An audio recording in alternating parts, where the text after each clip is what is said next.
Hi HR Nation, it's Chris Rainey. Welcome to HR Leaders, the show where we interview today's most successful and innovative HR practitioners 5 days a week. Today we're joined by Martin Peart. Martin is the Learning and Development Director at GSK. Martin, welcome to the show. How are you? Yeah, thanks, Chris. I'm really good. Thanks for joining us. Martin, tell our listeners a little bit about yourself personally and your journey to where we are today. Yep. So I guess probably the big thing personally for me at the moment, just had a baby a few months ago. Chris and I were just chatting about. Congratulations! I'll be there soon. I'm a few months behind you. It's a great journey to go on. So that's me at the moment. And career-wise, so you're working for GSK, heading up learning function around our support functions. That's my kind of customer group. Got 10 or 11 support functions in there, kind of finance, HR, procurement, IT, and a few more as well. Well, and what about in terms of your career? What does that look like in terms of your path? Was it a traditional path that you took? Did you expect to be doing what you're doing now, or didn't it turn out that way? So definitely when I got asked, I think at school, what do you want to do when you get older? I definitely don't think that learning and development director probably honestly figured in the answer at that point. I think it was probably more football or a pilot. As many young lads. So yeah, I mean, I definitely kind of fell into what I do, I think is probably the honest answer. I finished university and went into a job as a payroll officer. And interestingly, I've seen a few of your podcasts, and a couple of people kind of got into HR through that route, which is interesting. And there was a role which was advertised at the University of Sheffield around an SAP deployment, so IT-led transformation. And the role was, I saw the role and it sounded quite interesting, and I was looking for a next step to really kick my career off. And so I went for this role, got it, and about 2 weeks after I'd been given the role, the job title kind of changed quite significantly from, I think it was originally training coordinator, into a training manager. And I had no background in training. I had no background managing people. I had no background in IT or SAP or anything that I needed, actually, to be honest. But what I did have at the time was a really great manager. She, we got on, we connected well. I had a good network at the university, and she really committed to support me through that. So delivered that reasonably well. And as part of that project, I did something I think reasonably innovative at the time, which was around performance support solutions. And I implemented this solution. It was the first time it had been done like that from an SAP project. I got the usual kind of interview from SAP themselves, and they wanted to, make sure steal you off. And as a result, I spoke at a conference, and this chap saw me speaking at a conference, who was running a consultancy firm, a training consultancy firm, and asked me to go and work for them. So I moved into consultancy and did a variety of roles for that company, which was RWD at the time. Started off doing learning technology, performance support, then kind of moved into training consultancy, end-to-end activities around that, training management, and really got a brilliant grounding in terms of training and learning. And I did that for about 3 years, and I really enjoyed it, and had a huge variety of organizations that I worked with, different verticals, and nuclear, defense, financial services, utilities, really quite varied. Mm-hmm. And the one thing I kind of started getting frustrated with was we went into projects and we never looked at what happened after you deployed. It's kind of sound around embedding the change. So what happens after you've put these transformation that's the hard projects part. That's the most important part, right? Now, I think people are realizing that now, that 90% of the work is after you actually embed it, and then the actual continuous integration and embedding it into the culture of the organization, as opposed to the strategy. The execution is always the hard part. So true. You're absolutely spot on. It's a huge investment on some of these projects as well. I mean, multi-million pounds, hundreds of millions on some of them. And so that embedding of the change is, that's the really important bit. So I thought, I really want to understand a bit more about that. And a role was advertised, which I went and got for Coca-Cola. So that was a Northwest Europe implementation of SAP, training manager on that. And again, was a new experience. It was a bigger scale. It was a different type of role, being on the customer side rather than the consultancy side. Which He's is back. always... He's back in the practitioner side again. Yeah, back from the dark side. Yeah, exactly.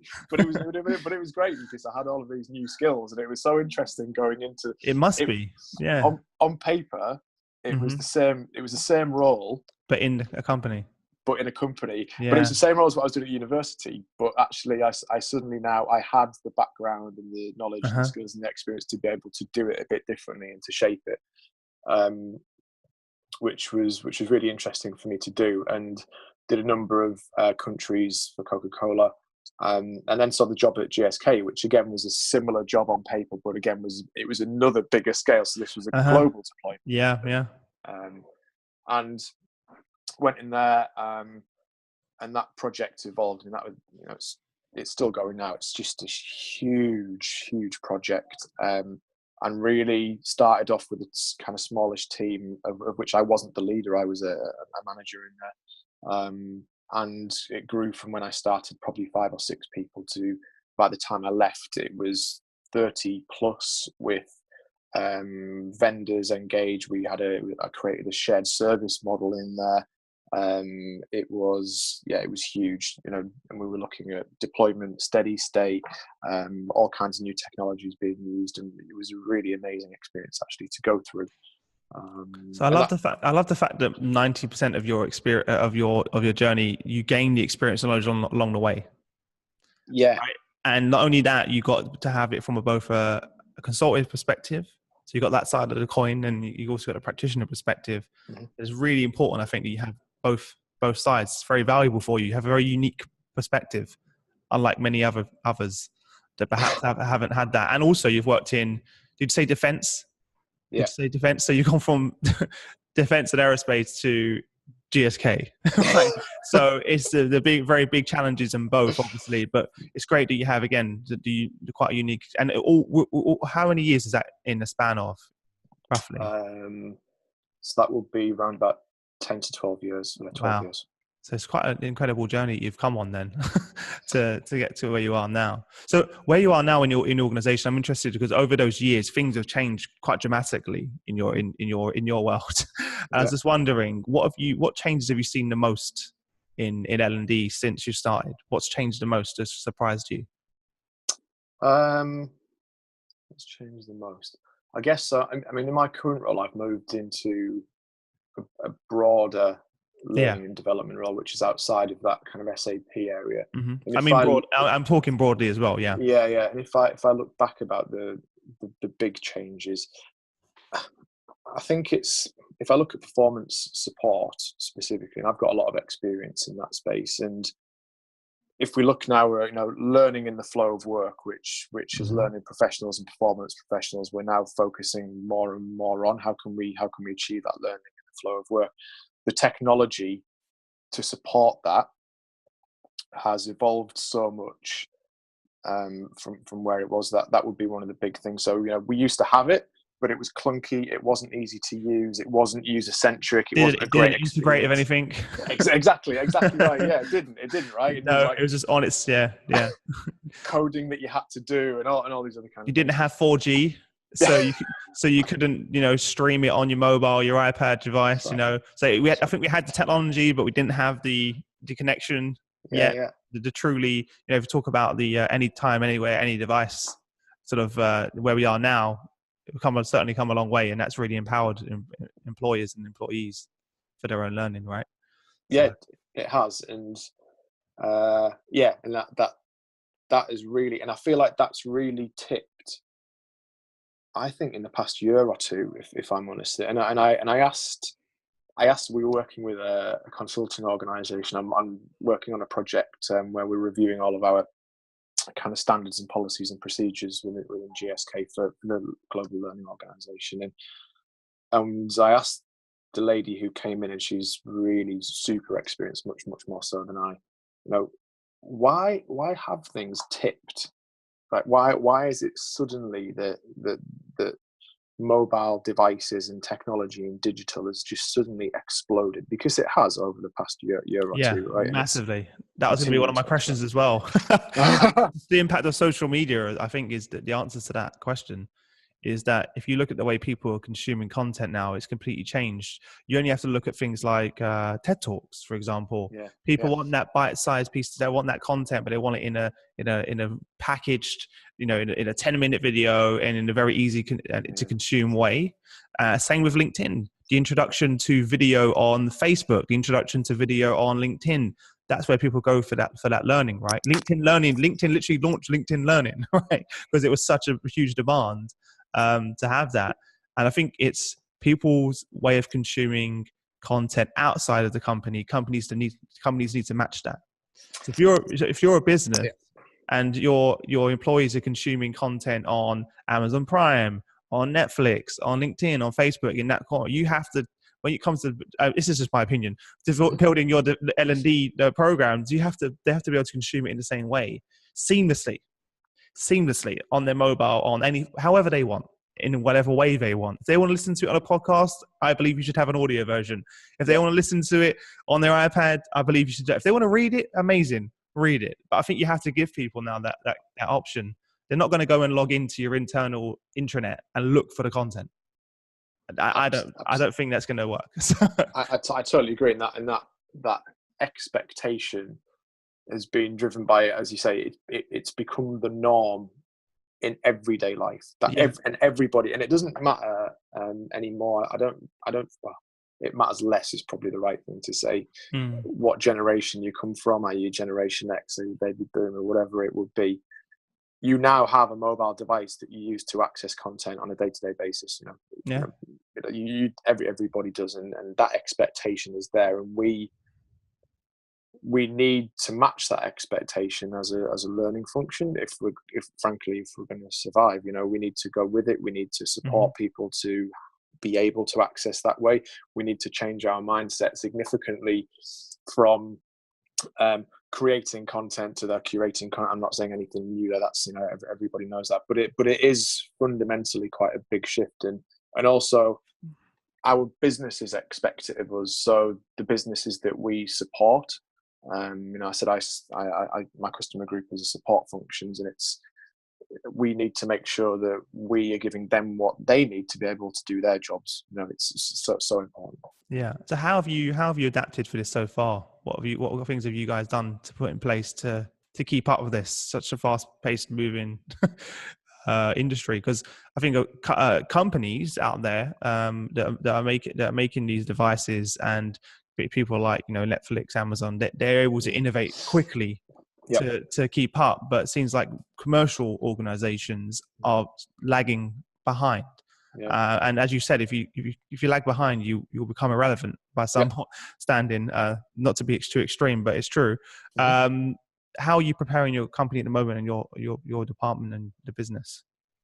Yeah, so we've got a huge program around digital transformation, as most organizations Who doesn't? That's the big word, isn't it? Digital and agile are the two kind of the big buzzwords. And we've got something like 13 projects within learning which are supporting that digital. Well, I was at a project meeting last week and we could only find 12, so we've lost one somewhere along the way. So I guess the big bodies of work from us are really around identifying what those future capabilities are that we need. What are the capabilities that we need? What are the new modalities that we need? Is it around social learning platforms? Is it ebooks? Is it podcast, video? All of those different types of modalities, and then really figuring out how we get to that point and how we can do it quite quickly. So our learning tech team, for example, they put on a brilliant digital learning conference for our learning function, where we had external speakers coming in, people like Laura Overton, Clive Shepherd, and we had discussions, debates around these new capabilities and what the function needs to do. We're trying to keep it practical, so that, if you think about 70, 20, 10, if that's the 10%, then actually the other 90 is the important bit.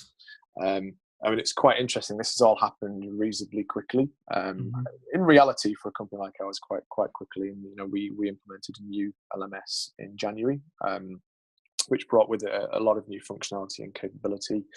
And we've had to respond quite quickly, actually, to then think, how do we leverage this? How do we get our people ready? What did that look like, by the way, in terms of once you embedded that? How easy, or what was the challenge behind getting people to use it and get them on there? Because is that still ongoing? I'm assuming if you've recently just put that in there, what did you do to? Was it working with the line managers, making sure that you train them on it and then they can roll it out? Was it getting everyone together in one room and making a big song and dance about it?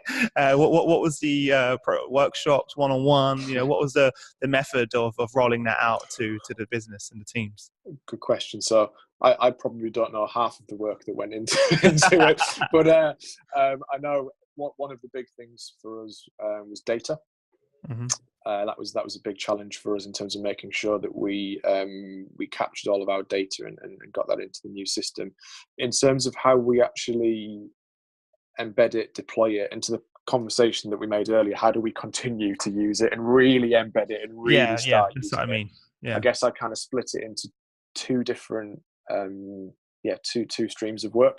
So one was around how do we deliver the functionality of the new LMS, which for a company like ours isn't easy. So if you went into a smaller organization, you had a learning and development team of, anywhere from 2 to 10 people. They would have people doing lots of roles within there. And you could kind of very quickly say, okay, take an example, we need to build a collection of content to curate. And you would just probably give one person access to be able to do the curation, to build it and to launch it within the system. Basically what I do here. Yeah, exactly. Yeah. There's two of us doing it, and we're curating it, building it, putting it in, etc. Yeah.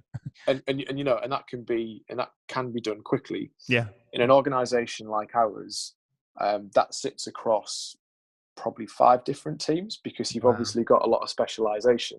So the big stream of work for us was around the change management of our function internally. So bringing all of that data and information into the new LMS is just on its own and a huge task. Yeah. So let alone the actual rolling it out. Exactly. Yeah. And we had to process map it across the function, talk about what that meant, what training, change, comms do we need to be able to do that. It's just to be able for the business to be able to start requesting us to do that stuff. Now we're obviously running in parallel and we're picking off some high priority pieces of work at the same time, but that was a big piece of work for us. And the second one, I guess, is looking at the business and how we prepare them. And again, we have comms and change leads, using a network of business people who would represent the different business units and who would act as those change agents, those champions, to make sure that what we were deploying actually matched our business requirements. Obviously, as a pharmaceutical organization, really high requirements around compliance of some of our business units, and other stuff to take into account. So yeah, real big effort. And again, it's the start of a journey, with the LMS that we've got. As with most cloud-based applications now, you get constant updates to the system. So we need to have an organization which is agile enough and can move fast enough on a quarterly basis when that release gets dropped in, which gives us some new functionality to doesn't take you 3 months to make it happen. Basically. Exactly. Which happens with a lot of companies as well. So it's not only a shift of you adopting a new technology, but it's a shift in the whole way that the whole team functions, because you can't bring in a software like that and not have an agile setup as a team. Otherwise it doesn't work, because you're just always going to be reacting as opposed to being proactive and making it work. Interesting. So what are the areas that you're most excited about? What are you obsessed with? What's the main area of your work right now that you're obsessed with? And be specific. Is it AI? Is it immersive learning? Is it, what is it that you're most obsessed with personally? That's sort of something that right now in the last few months. I think the big thing for me, the thing I'm obsessive, to use your word. That's a bit of a strong one. It's a really strong word. I think so. We had a new CEO who came in last year, and has set out a new strategy for the company. We had our function. I sit within talent leadership and OD. Just changed to talent learning and OD actually. But we are aligning from a structural perspective, to that new strategy for GSK. And for me, it's really about understanding how we link to that strategy and being able to articulate that really clearly to make sure our people understand it. And after doing that, to understand what that means for us and how we need to be shaped in terms of the capabilities that we have to support that making that link, making it really clear, making it really understandable. It's very important. It is, and it's specifically unique for us because our customer group is support functions. So we support the support functions. So if it's a learning team that is sitting within our consumer business, they instantly know the consumer business is going in this direction, and they can see that strategy. I'm with you. They understand it straight away, whereas it takes a bit more work. It does, because those support functions, they support the 3 different businesses that we have, right? So interesting. That's a unique challenge, and I don't believe that we've got that right just yet. So that's probably the bit that really I feel constantly that we need to be doing something with. What was the reasoning behind the new strategy and the change? What was the driver behind that? Good question. I think it's just the changing world of pharmaceuticals. I think is probably the big and obvious answer. The days of blockbusters, the days of being able to take 20-25 years to develop a drug and then get it into market, that's gone, right? Technology is coming with the pharmaceutical world, as it is with all organizations. So we need to evolve to be able to be successful in that environment ultimately. I think that's the big one. I think I can say this, the share price hasn't really done very much for the past few years. So I think there's probably some external pressure there again, which we all have, and that's not unique to GSK. No, that's everyone. Absolutely. We see that in every, and I think even the shareholders are realizing now that it may have to go down before it goes up. Right. And that you're going to have to, for innovation to happen, it's not overnight. Right. and for this change to happen, it's definitely not overnight. So I think they've now realized that this is the way. Well, you either do that or you don't. We don't exist in a few years, in 10 years time. So what do you prefer? So I'm sure the investors are happy to do it based on that. So it's good to hear. And I've been quite lucky to follow this journey with so many different organizations, and it's absolutely fascinating now. But unfortunately, there are still organizations that aren't going through this change. And it blows my mind that they're not. So it's great to hear of a company like such an amazing organization. Even as a kid, I knew who your company was, right? Sitting there drinking my Lucozade Orange. I was really sad when we sold it. You sold it off to Suntory, right? Yeah, we did. Yeah. So I think everyone has it's just random. There's a random memory that I have of reading the back of my Lucozade bottle and seeing GSK on there, right? But that was my first ever relationship. But do you still? And you sold off. So you sold off. You used to own Ribena as well, right? We did, yeah. We sold the whole business unit at the same time. Yeah. The whole thing. Yeah. Oh man. Yeah. I remember. I was always surprised when it was owned by a pharma company. It always threw me off. I was like, wait, this? So they own this and this product? Is it? Yeah. And I kind of went from, obviously with Coca-Cola, you work for Coca-Cola, and Mhm. there's fridges in every kind of office and site that you go to, so that's always on hand. And I went from that to GSK, and you walked in, there was kind of loads of fridges in our floor with kind of loads Uh-huh. of Lucozade as well. So actually, It all in went. on reflection, it's probably not a bad thing, because if you spend 4 or 5 years and drinking Coca-Cola and Lucozade, in the long term probably isn't a great thing. Do you know what, a random point before we move on? Yeah, go on. I remember when recently, because they recently changed the recipe for Lucozade, right? I don't know if you remember seeing, I heard and this. people kicked off, and it was so funny, and I just couldn't believe that social media just went crazy for a good 3 or 4 days about them changing the recipe, and I was just like, this is the power of social media, to the point where it was just like on the news, it was everywhere. I was like, really, guys, they just changed the recipe, but it did taste different. So, fair, but don't worry about it. We'll leave that for Suntory to sort out as well. So, Brand, everyone's gonna be listening to the podcast now, like, what are you talking about, Chris? So where do you see the future? We're talking about the impact of technology, and you said that's been the biggest shift, and that's certainly what I've heard from many of your peers. Yeah. But now, one of the things that I'm seeing more and more now is people want to take learning into their own hands. And in the past, we were really trying to, and in the past, we didn't have the tools to let them do that or to provide that. Yeah. So have you seen a big shift in the way your employees want to learn based on technology and social media? Have you seen that? Good question. So I don't think we've seen a massive pull.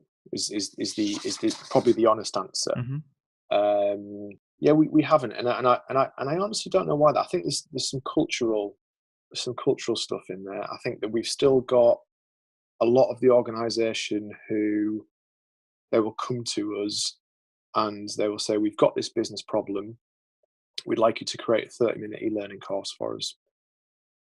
That is it, and yeah, that's reasonably consistent, and we are expected to take that order. Now, that's probably not fair across all of our people, obviously, Sure. but I'd say that's a theme that Mm-hmm. that comes up. So I think that we've probably still got a bit of a culture shift to effect, and I think we've also got to probably do a little bit more to let the business know actually that we can do different things I'm now. about to say that because a lot of times they don't know that you can offer it, so they don't ask for it. So they're asking for the same things that traditional methods of learning, and not understanding that you and the team can provide these other platforms and other ways of learning. And I think that's totally normal. And if you look at the fact that we only got our LMS in January, which has mobile capability, it shouldn't actually be a surprise that we haven't had that. There will be a lag in terms of engagement with stakeholders. We're a massive organisation. We've got something like 10 or 15,000 in my customer support group alone, right? So, wow. So that's an organisation of 120,000 people. How long does it take for it to ripple through an organisation? Of course. That? Yeah. But that's where you can. I think that's where you can impact it. So I was speaking to Tim Munden, who's the chief learning officer over at Unilever, and I was saying to him, using your new method, new software, use it to your advantage to reach those people. Yeah. So one of the things that we were talking about is creating a podcast for your team. So why not create a podcast for GSK? And that's not on your platform. That's on iTunes. That's on Google Play. That's on Spotify. Be where your employees are. Don't let them don't try and bring them to you, and create a podcast talking about what you've this new system, talking about the new capabilities you can offer, talking about the new CEO you've just hired and why they're coming in and what's the strategy and the reason behind the change. And then letting them contribute in a way that they want to on their platform in their own time. I think that's the next step. I think that would be an incredible thing. Because I run a podcast and I say to everyone, I'm like, every business I believe should have a podcast. All of our business know who we are. When we talk about HR leaders, they know who I am and they know our team because of the podcast, and they know our why and what we stand for. And I don't have to have that conversation when communicating with them. I've already gone past that. I didn't mean that, by the way. It's a complete accident. It wasn't part of the strategy. It was just me giving back to the community, and I realized that, oh wow, I'm actually creating this at the same time. And I think there's something there that I think companies like yourselves and other organizations can do to use the tools you already have at your hands and reach them. But be where they already are. Be where your employees are in the first place, as opposed to trying to bring them to you. I think that could be a pretty cool way of doing it. That's nice. And I'm just making notes of you, Chris. Have you got any other thoughts on what we should be doing? But the problem is, like many companies, and same with Unilever, there's so much red tape. And I understand that, you have to go to the legal team, the comms team, every other team, and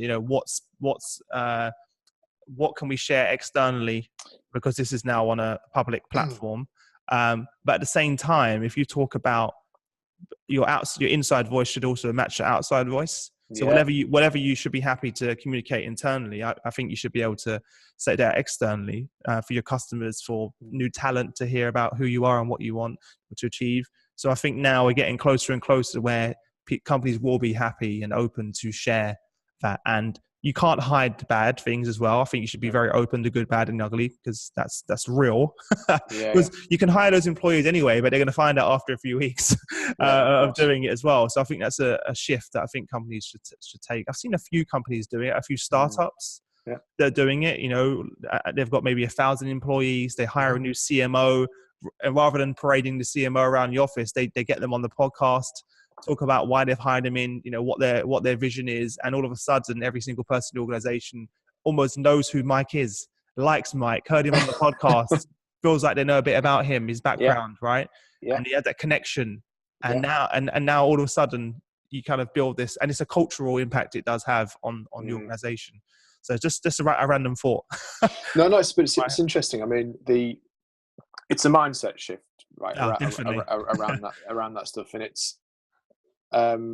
it's realizing that you think about an engagement approach that you might normally take, classic engagement approach in a company where you go through a stakeholder map, and then you kind of do some design around your key messages, and then you look at what modalities you want to use, and then you kind of bring some people in to help you with it and design it and polish it, and that might take several months. And you don't need to do that anymore, right? You really don't. You can pick up your iPhone, and your CEO can very quickly just do a video. Why not? And can put it out there, and within minutes, people will know what she wants to say, rather than waiting 3 or 4 months. But it is a huge for a big company. I understand, and for a big company, there's processes that have been put in place over years and years and years, and are part of the culture that you have to go to, legal, comms, etc. every department to make sure you get the sign off. And then I've had this with the podcast. I've had companies that have taken up to 2 months to sign off the interview that I've done with their employee, and I'm like, seriously, like 2 months just because 3 or 4 people had to put a tick next to it, or that. So I understand that's a big shift. But I mean, going back to the original question though, around what you talked about around how we can reach people, affect changing culture, we do have a responsibility as a learning function to play a part in that. That is really important, because that red tape and those governance processes that have been in place for the past 300 years, they it needs to be reviewed with a different mindset. Actually, what are we really looking to achieve as a company, and what do we need to be able to do to achieve that? And the answers to some of those, what are we looking to achieve and how do we do it, will be, we need to reduce the governance we've got, the red tape we've got, to allow us to be quicker. I completely agree. One of the things that I see people fall flat when they innovate is that they innovate and they don't change. What doesn't innovate is the KPIs, and the governance doesn't move with it. So it's great that you've got this new innovative project or program or product, but you didn't change the KPIs, or you didn't change the processes of decision making along with that. And so it's now holding it back and doing the opposite of that. So I think companies do miss that step. I've seen that working with a lot of innovation directors over the years, that's one of the frustrations they get is it's fantastic. We've created this new little hub of innovation, but the KPIs are still the ones we're using 10 years ago and just don't match where we want to achieve. And again, the red tape, everything else that hinders what you're trying to achieve. It's working against yourself in a way. It's pretty crazy when you see it from an outside in perspective as well. So have you guys done any work with, or have you looked into personally, or have you guys done any work with immersive learning and anything along those lines?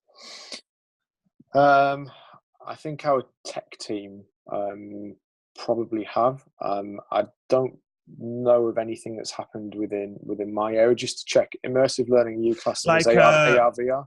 Yeah, exactly. Yeah, that's what So, I'm thinking. so yeah, AR VR we've done a little bit in some of our businesses. I think we've explored it within our vaccines business, and it is just a pilot. Of course, yeah. And Right now, I believe it was around possibly how we onboard people, and it looked pretty cool, but we haven't done anything at scale yet. And I think that's the challenge and the question for us around. How do we scale things like this? I think we're a long way from that being part and parcel of day-to-day business, but I think it's very interesting because it is happening. It's coming faster than you think, right? If you think about many of the technologies that we're talking about right now, people thought they were very far away, and now you have the power of that on your mobile phone. It blows my mind what you can do with this. This I always feel like the mobile phone and is the gateway to your employees. That's the gatekeeper. Your mobile phone is the gatekeeper to your employees. So unless you have something that works with this and mimics the experience that they have every day, it's going to be very tough for you to grab their attention. Now it is really a war of attention, is what I keep trying to say.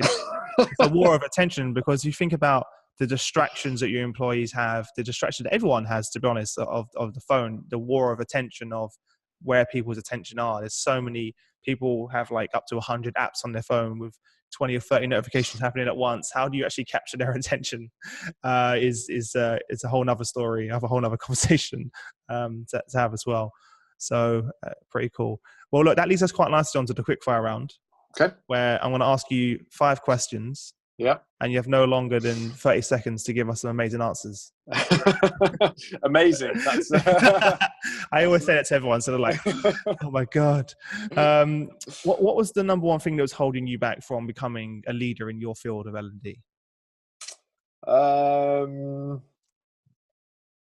So I would say probably self-limiting beliefs would be probably a big thing for me. I actually had some coaching around one particular thing I had, which was about how I engaged with senior leaders, and there was some self-limiting beliefs on my part, which was stopping me doing that as well as I could have. So that was quite a big breakthrough moment for me, and really starting to be comfortable with feedback as well. That was when I kind of got to a level where that was coming regularly. I remember the first time I got it was pretty brutal. It's pretty tough, right? No one likes it. No, not they don't. Depending on what you get, obviously you can get some nice stuff sometimes, but it can be quite brutal. But actually, when you understand why it's coming to you and actually think about how you can benefit from it, for me personally, that was a huge breakthrough. Mindset shift as well, isn't it? Yeah. If you look at it as this is a great way for me to improve as opposed to a negative, if you look at it as a positive, it's amazing. Yeah, it's brilliant. And if you, we've been doing some stuff around Dweck and kind of growth mindset, and that's a big part of that. And I think it's especially important. We've drifted outside of 30 seconds here, but in the context of the current world and how quickly things change and how we need to be able to adapt and to change with it. That's important, that you need to be comfortable with that to be successful. I think if so long as we live in a world where if you're not comfortable with change, you're not going to survive because things are changing so quickly, especially in your world. If you're talking about HR or learning, and it's a constant change. Every day is change. So definitely, guys, you need to make sure you're comfortable with change if you're going to get into this world. What's the best piece of business advice you've received?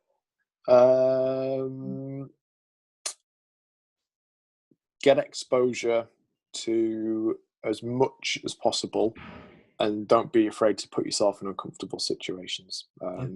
That's the best. I got that quite early in my career, and I've tried where I can to intentionally do it. Yeah, honestly, I was extremely nervous about the podcast today. Right, I've never done a podcast before, but you ran towards it. But I went to it, and I've done it, and it's been nice, it's been a good chat. Yeah. But that for me personally, exposure and uncomfortable situations. Yeah, I absolutely love that, and it's something that I do on purpose every day. Every week, I try and put myself in uncomfortable positions. Tim Ferriss does an interesting one where he walks into a coffee shop and just lays on the floor.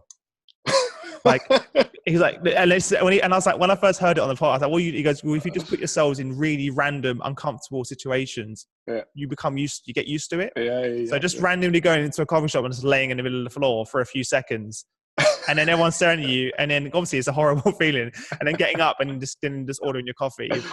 It just does stuff like that, right? And the more you do it, it becomes normal, and then that's where you really see yourself excel. Like, again, I was the same thing.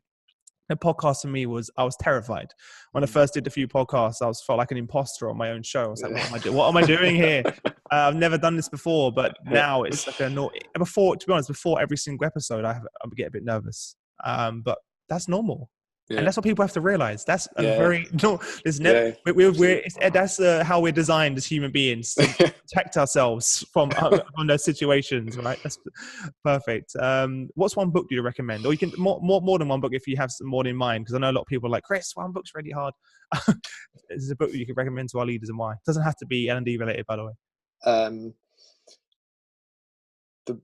The most recent book that I can still remember something about, because I'm not very good at always remembering what I've read. I read a book called The Thing Itself, which I still think about quite regularly. And it was kind of like, have you heard of the philosopher Kant? I have, but I don't know what it is. I have heard of it. So this book was kind of like, I think it was like Kant for dummies. And so it kind of brought it down to quite a basic level and explained it in a story that you read, rather than a kind of a textbook which talks about his theories, etc. And there's probably quite a lot in there that I didn't understand, but some of the bits that I did understand were around perception. And perceptions, obviously, that's a really important thing in life in general, I think, for leaders especially. And it takes the idea of perception to a very different level, in terms of the experience that we all have when we interact with somebody or something in everyday life. And we all might interact around one particular event, and we all walk away from that event with really different feelings and perceptions and experiences of what you just saw. And that, for me, whilst I was obviously aware of perception beforehand, made me think quite differently when you, as a leader, the shadow that you cast, the interactions that you have within an organisation, really made me think quite deeply, and still does, actually. So yeah, really interesting book. Very interesting. I'll certainly link that in the description for everyone. Could you share one internet resource that you use for yourself, for your own learning, to keep up to date with current events, micro learning, just a way for you to stay connected that you use? LinkedIn. Yeah. I use LinkedIn's my big one. Google and LinkedIn, probably the two. Google's an important one, right? People like, Chris, how do you learn how to do a podcast? I literally, genuinely, guys, was like, how to create a podcast. Google, enter, and then I found a few YouTube videos, and here we are. So don't ever underestimate. If you want to create it, it exists. Someone's already done it. So there's no excuses. There's never an excuse for anyone not to be able to learn anything when we live in a world where we have and YouTube. There's between the two, you're probably going to be okay. You're probably going to find something perfect. What's one thing around your business that most excites you today? I just think the advances in technology are just mind blowing. And again, I'm not in the R&D space, so I certainly, I'm sure there's a bunch of stuff I don't know about, but you hear things about microchips in spines to make limbs work again, and then you hear about wearable devices, you hear about chips that will, look at how much insulin your body's producing and start regulating that. I mean, that stuff is just fascinating. I wish I knew more about it. But yeah, that's amazing stuff. Fantastic. Well, look, you've given us some great actionable advice, and thanks for sharing your journey with us. We really appreciate it. Yeah. Before we part ways, give our listeners, is this one piece of parting advice you can give to your peers out there, or people that are sort of developing on their journey? And also the best way to get in contact with you if our listeners have any questions. Yeah. So, advice. Uh, I think the big thing is just have the right mindset for what's about to happen to us all within business and within learning. You know, things moving so quickly. I always try to look for the opportunities there, and they are all there, always there. If you look hard enough, they're not always immediately available to you, but try and find them. I think that's really important. And if people want to reach me, then get me on LinkedIn. Fantastic. Well, look, guys, head over to hrdealers.com. There you'll find all the show notes on the episode, everything we've been talking about, the links to timestamps, any resources that were mentioned will be linked on the website. I thank you again for joining us, Martin. Really appreciate it. And congratulations again on being a new dad. I'll be there soon. I'll be calling you for advice I've got for the next few weeks. Apart from that, I'll let you get back to your family, and I'll speak to you again soon. That's great. Thanks for having us, Chris.